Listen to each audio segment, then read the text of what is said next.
Deroy Murdock with me this morning.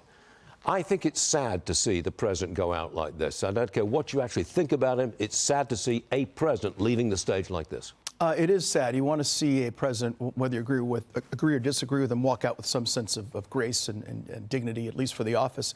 We don't see that here. We've seen inflation, home, illegal aliens coming across the border, instability around the world, and of course he lost the White House. So I'd say, yeah, that sounds like failure to me.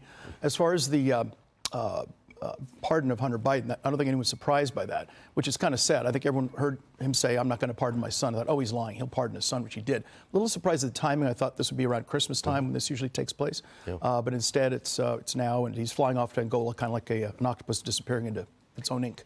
Listen to this. This is a column written in today's New York Times by Brett Stevens. Headline is, A Disgraceful Pardon. This is in the New York Times.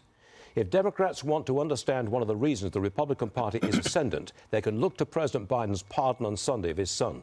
In its rank mendacity, political hypocrisy, naked self-dealing, and wretched example, it typifies what so many Americans have come to detest about what the MAGA world calls the swamp.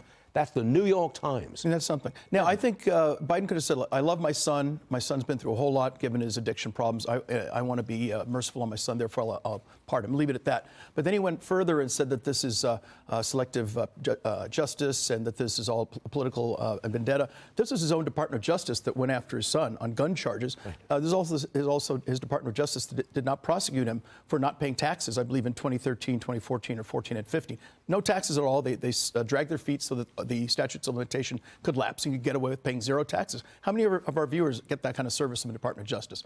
I don't think many. Zero. Probably about zero, yes. Thursday, Elon Musk and Vivek Ramaswamy are going to meet with Republicans on Capitol Hill. A group of former United Nations, this is interesting, United Nations officials, they say they're launching their own DOGE, Department of Government Efficiency, for the United Nations. Remarkable. How about that? How about that? Well, this is the Trump effect. He's not even in office yet, and you're already seeing the UN reform itself.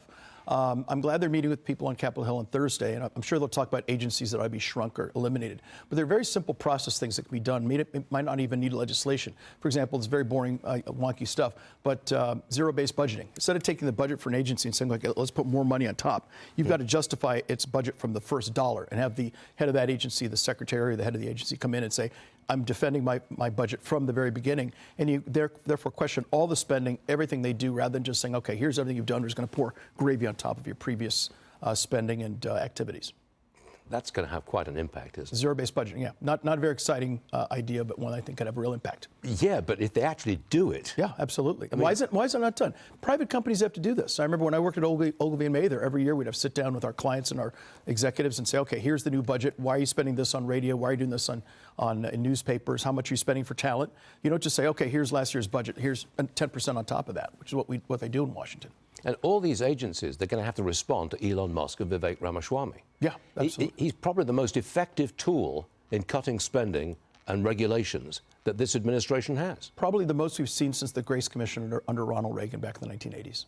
The Grace Commission reported, and they had various things in mind.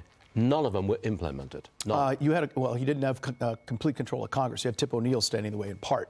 But also, since then, we have 40 more years of government waste, government fraud and abuse, and a much greater sense that the government's out of control and a much deeper appetite for reining it in. Maybe this time Musk can do it. Let's hope so. If anyone can, it's him, along with Donald J. Trump. You're right, indeed. You're all right, Deroy. Thanks for joining us.